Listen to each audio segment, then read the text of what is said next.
Folks, welcome again to the third installment of What Made Them Great, a design challenge featuring the classic APBA football game and the new classic by Arthur Franz IV, Breakaway Football. Arthur, thank you.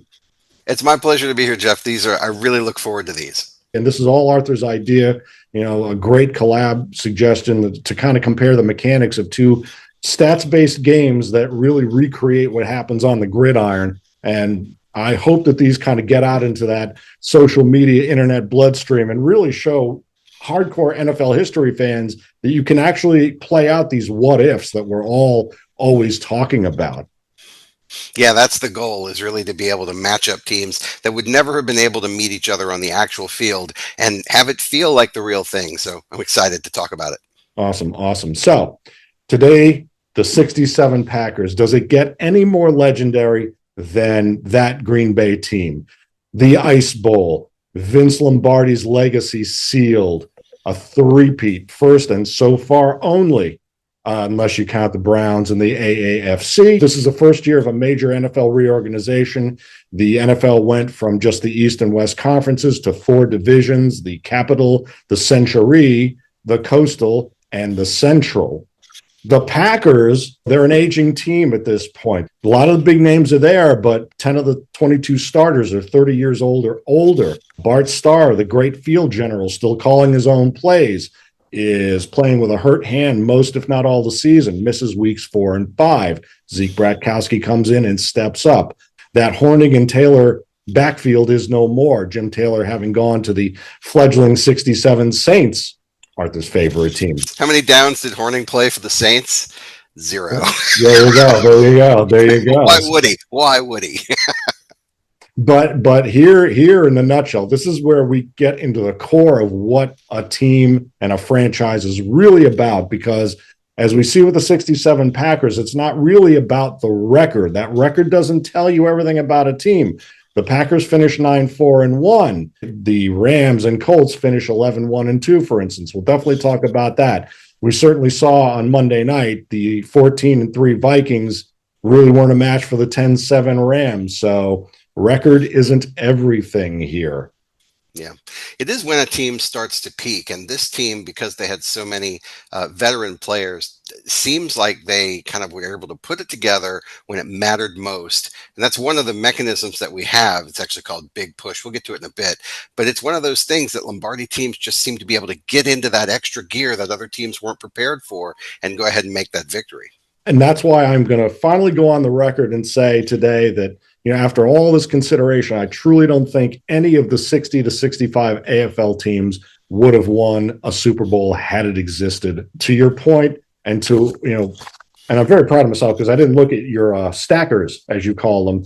I didn't look at your kind of veteran mechanism, but really the Packers and all the other NFL teams, it's just another level of digging deep and using that experience to weather the ups and downs, not panic, to make another team make mistakes and capitalize when they do. And it's something we've seen in human nature, in many, many disciplines, sports, military history, etc. How do you gamify that, right? And so that was the big question about, okay, well, there's these intangibles. They have experience, veteran savvy. How do you make a game mechanism out of that? And the thing that made me very, very happy was to be able to really assert, okay, a team that is very good at kind of winning late games close, they can bend luck to their will. And that's kind of the way that we gamified it. Nice. So very briefly, APBA football, APBA football, came out in 1958. It makes a card for every player based on that person's statistics. You add up your offensive lineup and your defensive lineup. Each player gets 1 to 5 points, so maximum 55 per squad. You find team results play by play by comparing team one's offense to team two's defense and vice versa, and you'll find your results in an A, B, or C index. A best, B standard, most common, C the worst. And breakaway football, which is also stats-based, but is about 10-ish years old, Arthur cards these teams in such a way that while it's all stats-based, the team's performance is rendered in team qualities. And before we get into Arthur, your cool mechanics here, which I just absolutely love. I spent most of my time at our Canton event this August at your table. I'm pretty sure, just playing game. And I know we have to get a game in on tabletop simulator here, but Yes. very briefly, let's look at the 67 Packers. They start the season slow. And of course, they've got a big target on their back. They won Super Bowl I. They won the championship in 65. So they tie the Lions. They lose to the lowly Vikings by 3 points. They lose to the mighty eventual 11-1-2 Colts by 3 points and a 13-10 bash them up kind of great game. I love the low scores. And then week 13, the Packers travel to LA. The Rams are in a fight for their lives trying to win the division against the Colts. The Rams pull off a nail-biter late upset and win 27-24. The Packers then drop their last game to the lowlier Steelers by 7 points. But here's where it gets interesting, because 2 weeks after that first loss to LA, Los Angeles, who beats the Colts in the last game of their season to win the Coastal Division. Now LA is going to travel to Green Bay, and it's lights out 28-7. The Packers win en route to Super Bowl II in their victory against the 13-1 Raiders. Not a bad record, but again, the record doesn't tell you everything. So, Arthur, you watch a lot of film to build your game, Breakaway Football. What did you sense most? You mentioned some of it about the Packers, and how did you distill that into your mechanisms? I see a lot of inconsistency, to be honest. A team that's dominant really should take care of wins that they should win. And a lot of that comes down to age and injury. It's not that they lack talent, it's an opportunity thing. And so we don't try to build in, historical injury into a team. We don't want it to be on the rails so much. So essentially what we did was just look at their overall statistics and kind of temper their card values based on their actual statistics. So their passing game, I was really surprised at how effective their passing game was. Bart Starr's probably best year was the year before in 66 when he was just lights out. He threw a lot of interceptions in 67. And when you look at like statistical values, 62 is probably the most compelling year. Just, you've got the legends of Horning before his big knee injury. You've got Jim Taylor, crushing the league. I mean, that's a really compelling team. But they didn't win 3 NFL championships in a row, and they didn't win the Ice Bowl. So that's why we picked the 67 team, because they were just all heart, really just all heart, and kind of gutting it out at the end. So the way that we kind of model that is to make sure that their running game is efficient. So we have this kind of tug of war between efficiency and explosiveness. Explosiveness is getting those big chunk plays, and efficiency is just kind of eking out yardage, even in the face of a very stiff run defense. The way that we express that in Breakaway Football is by this minimum gain bubble. So it's this little, gain of 1 is guaranteed before you pull the game day card. That is really preventing teams from kind of loading up on the run, stuffing you in the backfield all the time. Those older teams, pre-1980, have a lot of minimum gain 1 plays because they could just grind it out really better than more contemporary teams.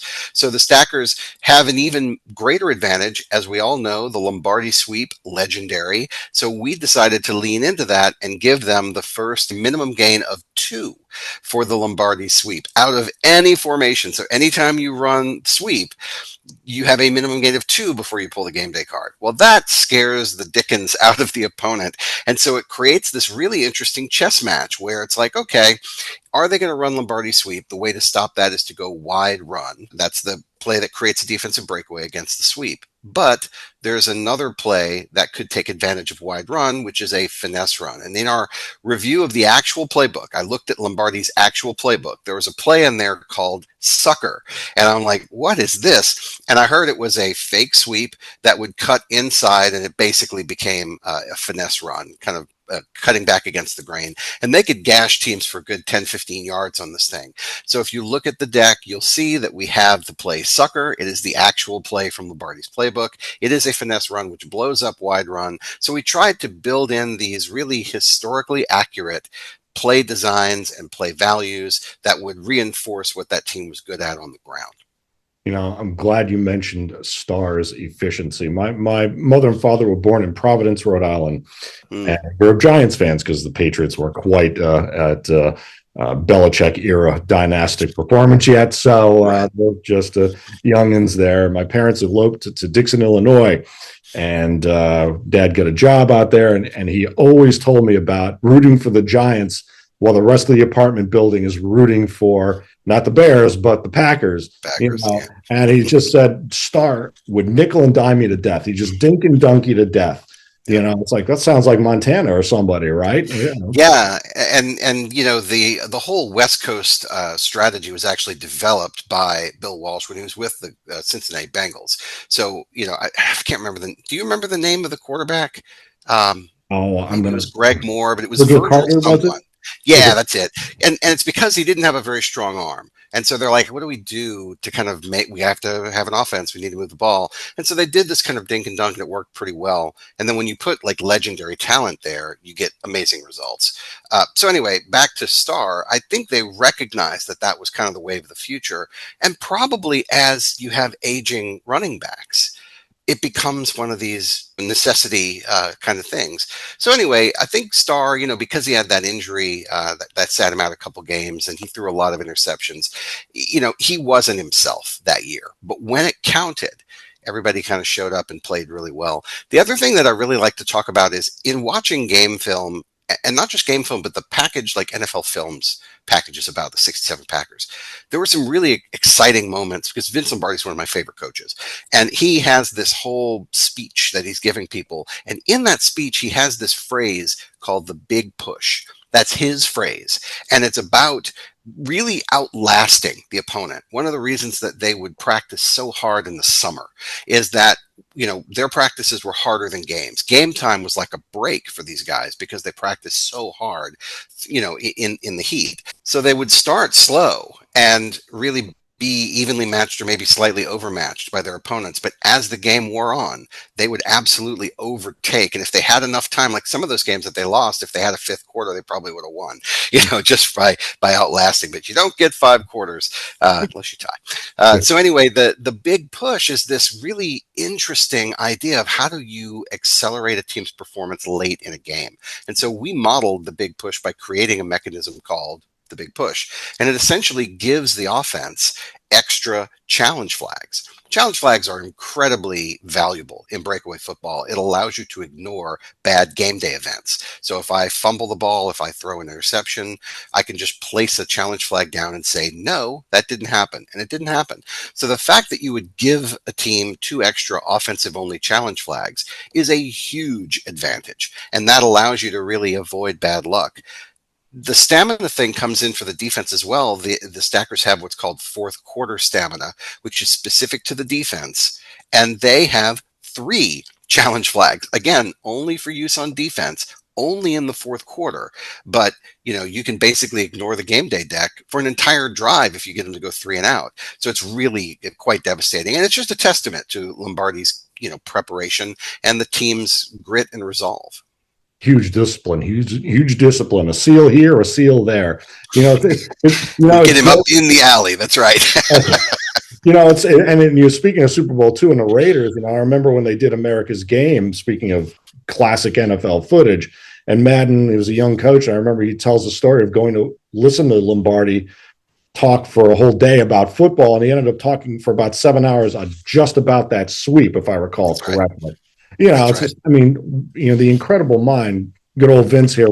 We are the Apple Football Club. We're here in New Jersey, where Vince is buried, and the Vince Lombardi turnpike stop still lives. So Nice. yeah, just an absolute. This was his the last time he coached this team, and it every lesson he taught really is borne out on the field there, including when Bart Starr comes to the sideline at the end of the Ice Bowl, and they talk about exactly how to do the play. Bart calls his own number, and Vince says, "Run it, and let's get the hell out of here." That's right. One of my favorite moments in watching old game film is after the Ice Bowl. I think it's Brookshire who's actually interviewing Lombardi in the the locker room after the Ice Bowl, and they're watching on a little TV monitor the actual play that won them the game, and it was Jerry Kramer kind of coming off the line, maybe a hair too early, right? If we go frame by frame, even, but he made this amazing block, I think on Jethro Pugh, and over they go, and then Lombardi had this huge smile. He's like, "All right, Jerry!" It was so cool to see him get really excited about that. But yeah, that's all a testament to the grit and the perseverance. And the people who made plays in the Ice Bowl, can we just talk about that? Was it Chuck Mersine shows up out of nowhere? Like, who is this guy? And he ends up making quite a bit of yardage on that very last drive. It was really impressive to see people step up. And they were going to give him the ball, I think. And that's when Bart said, "No, give it to me," right? So, yeah, I think Bart kept it on. He didn't tell anybody he was going to keep it. And that's why Mersine threw his hands up in the air, because at the time, the rule was if you assist somebody going over the line, then it's a penalty. And so he wasn't calling touchdown, although when you look at the picture, it looks like he's calling touchdown. That's just a happy accident. He was trying not to interfere with the run. And again, that's Lombardi discipline through and through. Right. Thinking about the details. Exactly. Going back to a bit of an explainer about breakaway, if I may explain your game to you. Sure, please. Arthur has created mostly great teams from 1958 and the Colts to the present, and he has a team creator that allows you to take any team you want, including the 76 Bucks. You can build any team you want. APBA Football releases an entire season of teams. And so the 67 Packers came out in 1968 copyright, and they've since been revamped by the company for the more modern rules of the APBA football game, copyright 2020. And a couple things you note is that, of course, there are 4 primary running back cards: Pitts and Grabowski, Anderson, and Wilson. You also notice that Kramer and Gregg still score, at least in the original version, 5 out of 5 points, because they're the stalwarts. They're just going to win. Nitschke dropped from 5 points to 4 points. And the secondary of Adderley, Jeter, Brown, and Wood has 19 out of 20 points in the original set, which is key to a mechanism for stopping the short pass. So that's how APBA kind of clamps down on the competition later in the game there. Speaking of Nitschke, when you look at that game film from 67, there's one game where Nitschke grabs an interception, and I think he pulled his hamstring or something. He's limping into the end zone for a pick six. I mean, it's so emblematic of the season, right? Just like win at any cost. Yeah, I think they burned the candle at every possible end, and that's why their fall off the cliff was so dramatic. It wasn't just that they were missing Lombardi. I mean, he must have known the writing was on the wall. That whole core group was just, they were kind of done. But how amazing that they were able to put it together for one last dance and win that 3rd in a row. That's such an impressive feat. I think it's only been done one other time, and it was a Packers team back in the Curly Lambeau era. So that's just such an amazing feat. I think it counts. I mean, I don't see how. Oh, yeah. The 65 Bills. I mean, great team, no doubt, but against a team. And the 65 wasn't the greatest Packer team necessarily either. Yeah, I mean, we've talked, offline about how the 72 Dolphins maybe didn't have a super strong schedule for the most part, but they went undefeated because they beat who they were scheduled to play. Like, you don't get to choose who you play unless you come to breakaway football, and that's where we. But you can put any team combination on the field. Well, and that's a great point. Yes, I always like to make is that you normalize these teams so that whereas in a game like APBA football, a season is created such that it is meant to be played really against the teams of that season, so you can approximate real life and maybe tweak it. If you were a Rams fan, you want to replay that. And the way APBA is carded is that the Rams, in fact, the Rams and the Packers in the original APBA football set are both 43 points on offense, 46 points on defense. So those two records are kind of reconciled. The 9-4-1 versus the 11-1-2 end up the same. And the legend is that APBA founder Dick Seitz tended to give, as I've understood, second and third hand, is that Seitz would give the champions get that little extra point boost because he didn't want fans of the game to say, "Hey, wait, my 67 Packers lost 3 or 4 games against So you normalize that, and I mean, it's really an interesting design choice. Choosing not only the '67 Packers of all those teams, because as you mentioned, '62 incredible team, Mhm. 49 offense, 47 defense, and APBA. But how do you go about making some of the design choices that say, well, we're going to emphasize that? I mean, obviously, patterns emerge in stats and in game film, but you really have to kind of distill that and say, well, I want the team to be this. If it's an AFL team for '67, how would you maybe do the Raiders? Would you give them a closer shot against these Packers? Yeah, it depends on what their stats are. It always starts with the stat line, and we do try to take into account strength of schedule when we're publishing a team. When we use Team Creator, which didn't exist when we published the Stackers, we sort of did it through spreadsheets. But we have a big spreadsheet and we take all of the statistics, yards per carry, total yardage, yard per play, run, pass, offense, defense. We take all of that into account, and then we sort and filter that to kind of figure out, okay, within the history of the NFL, of all the teams that we've already built, where does this team kind of fit? And then it becomes really easy for us to see, oh, okay, well, it's next to these two teams. These two teams have, 38 points here, 34 points here. Okay, great. Well, then we kind of know where it needs to nest. Then we can kind of plus it or minus it to just give them that little extra push over the cliff or not. And that's how we really built this, to make sure that it was proportionally strong relative to other teams that had already been published. And, this is all based on really brute force mathematics from 7 years ago, when I mapped out literally every play combination that could possibly happen on a spreadsheet. And we saw what we thought were outliers and said, nope, got to fix that, got to fix that. And so we had this sort of roadmap of how these plays would interact. And we said, yeah, all of this is plausible. This all looks good. And that was based on teams that were, wild card ready teams. They're just generic wild card teams. And from there, we were able to say, okay, well, here's where we can go forward. Here's where we need to pull people back. And it's really worked out. Now that we have Team Creator, you can just take the stats and plug them right into some formulas, and you can get the amount of points that are required to make a real playbook. And it will be proportional with other teams that are already published. So, and by the way, just a sidebar, we do have the 1976 Buccaneers.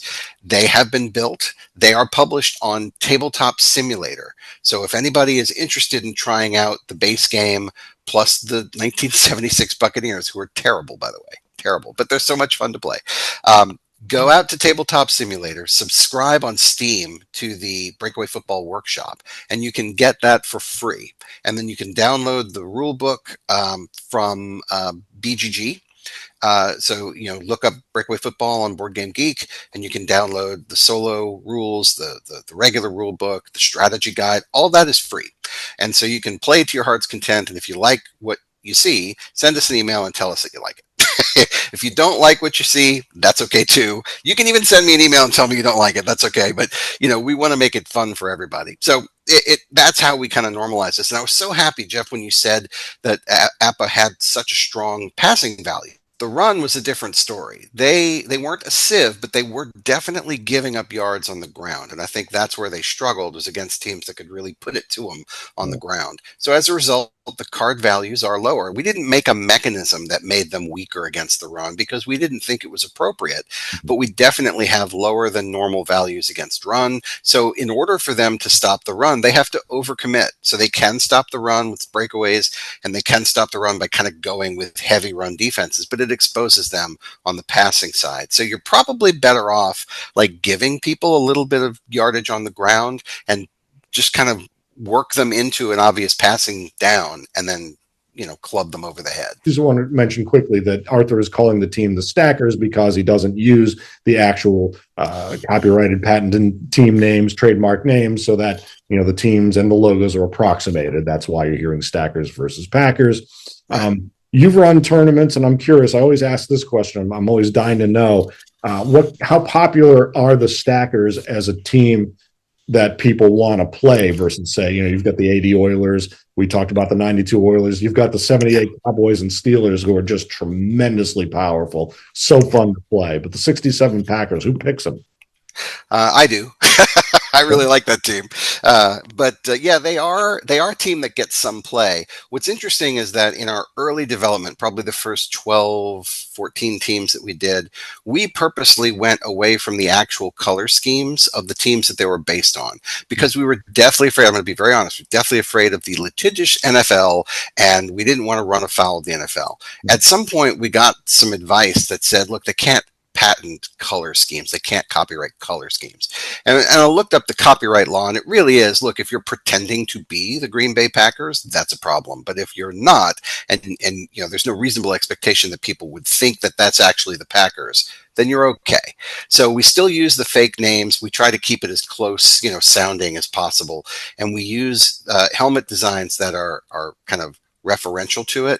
But the Stackers didn't get picked very much when they had their old helmet, which was this sort of solid green helmet. It had the right color scheme, but it was sort of inverted. It didn't look like the Green Bay Packers. Once we changed the helmet, people started picking them. And that's what it really is all about. They want to relive the legends. So it really is about the look and feel of those cards on the table. And so once the cards looked the way they were supposed to look, yeah, people snap them up all the time.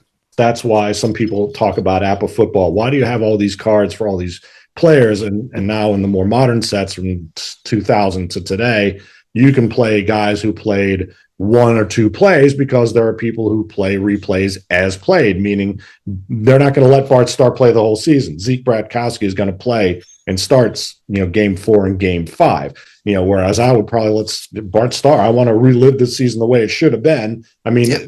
And, playing the 6-7 Packers, you want to just kind of relive the win. It's not like I want to play the Rams or the Colts who got completely shut out of the playoffs because of the wild card at the time. Imagine the playoff scheme then conforming to today's schedule would have been quite interesting. The Colts wouldn't have made it, and probably the 7-6-1 Bears. And since this is a design challenge, one thing that I'd been kind of doing before I even found out about Breakaway was kind of trying to add some Euro style flair to APBA cards, because APBA cards, kind of look like this. And they're great. I love them. And, you learn what the numbers mean and all that stuff. And there's kind of a magic that kind of plays out in the cards. Like Patrick Mahomes seems to convert third and longs no matter what. You don't need a mechanism for them in APBA. It's just a weird thing. But without having even looked at the stackers, I came up with a couple of cards that you could kind of, like an Uno card, like a reverse or something you could play on, folks. And so I came up with a couple. One that is defensive only called Vince's Veterans, where in the last 2 minutes of either half, the Green Bay defense can roll and nullify any play, including a touchdown or a field goal. That might be a little harsh, but yeah, but it's 2 times with like 6% chance out of, a 2d6 roll. So, in APBA terms, everyone wants the stats to come out pretty close. Don't have to be identical, but some folks have really low tolerance for, plus or minus, anywhere 0.5%, 1%, how many yards per carry off are you allowing? The other thing I thought about was Bart ices the competition. So when trailing in the fourth quarter, Bart Starr can roll on any play to improve an outcome such that he can add 5 yards to the run, 10 yards to a pass, or if the pass is incomplete or it's an interception or a penalty, a sack or a scramble, he can just re-roll and live with that result. Just very off the cuff kind of things, but something that if you're going to play, you're not a full season replayer. I just want to play Super Bowl II, and there you go. So you can just kind of throw that card down and have it as a little extra flavor that doesn't blow the stats out of the water, at least in my rudimentary understanding of it. So. Yeah, and I think you're on to the right thing, because you're trying to give them the opportunity to plus an advantage when it matters most. And that's exactly what the game film shows us. You were asking about the Raiders. That was the Daryl LaMonica team where he was just bombing it out, right? I haven't done the research on that team, so I wouldn't presume to know how to do that. But clearly it seems like if you've got a Packers team that has a very strong pass defense, and you've got an opponent that really relies on the pass almost exclusively, that's a bad matchup on paper. So I think if you were to card this AFL Raiders team from 67 and just play it out straight up, you'd probably see the same result. How often do you simulate your outcomes? You talk about your spreadsheet. How did you play test in the early days, and how have you refined your play testing, or did you define the formula so clearly that now you maybe play test a team fewer times to check out their mechanisms? No, we don't. We definitely don't test it fewer times. We might actually test it a little more now because the testing allows us to make sure that the flavor and the feel of the personality of the team is appropriate. We're always trying to balance the quality of the cards, the strength of the cards versus the strength or weakness of the mechanisms. And so it can be pretty easy to make a mechanism over or underpowered relative to the card deck, and the team doesn't quite feel right. The first time I did they're called the Orca, but the Dolphins of 72. Uh, Almost all of their plays had minimum gains of two because they had Zonka, Morris, and Kick, and it was just too much. And I'm like, well, the team was undefeated, and they kind of need to win all their games. So like, and the testers are like, this is brutal. Like I don't know how to coach against this team. So we back that down. Most of their runs are minimum gains of one, and they have select special runs that are minimum gains of two. For each back in a particular formation. So it's just fewer. It's that kind of testing that's really important. And we try to get seasoned players who really know what they're doing. So we don't have that extra hurdle of here's how you play breakaway. It's people who really understand. And it helps if they kind of have an understanding of what the team was all about.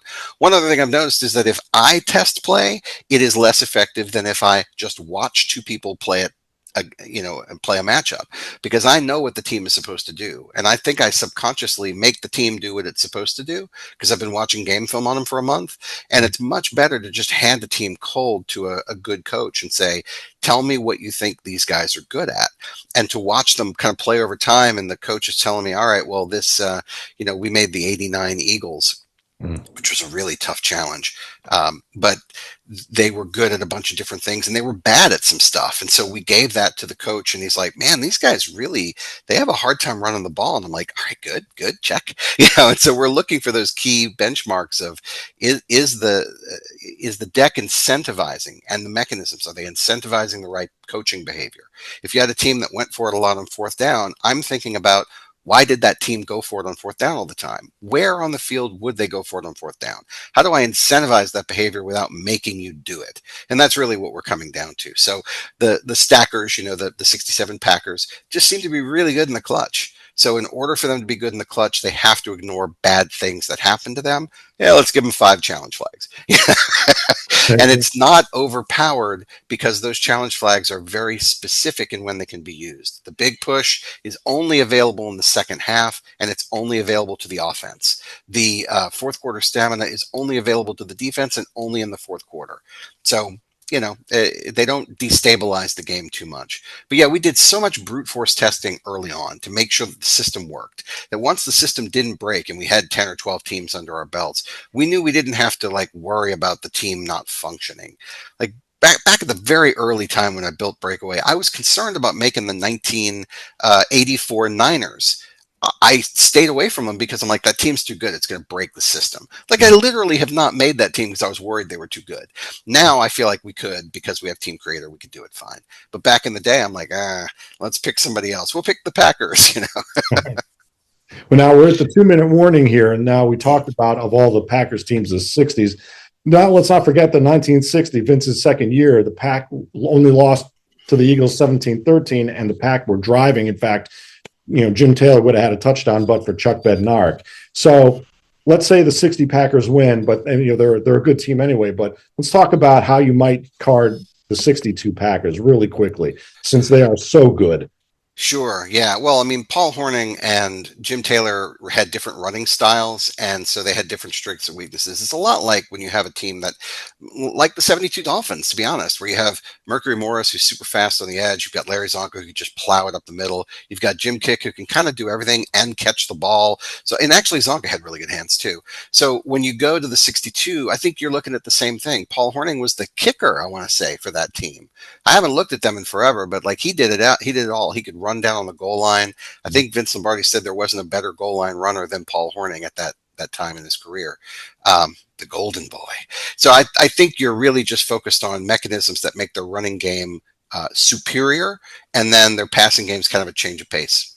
Arthur, it's always a pleasure. I can't wait to the next one of these. I will leave in the description here links to Breakaway Football, Uplink Underground Games, Tabletop Simulator, and the APBA Stadium shop. Who are you picking for the Super Bowl?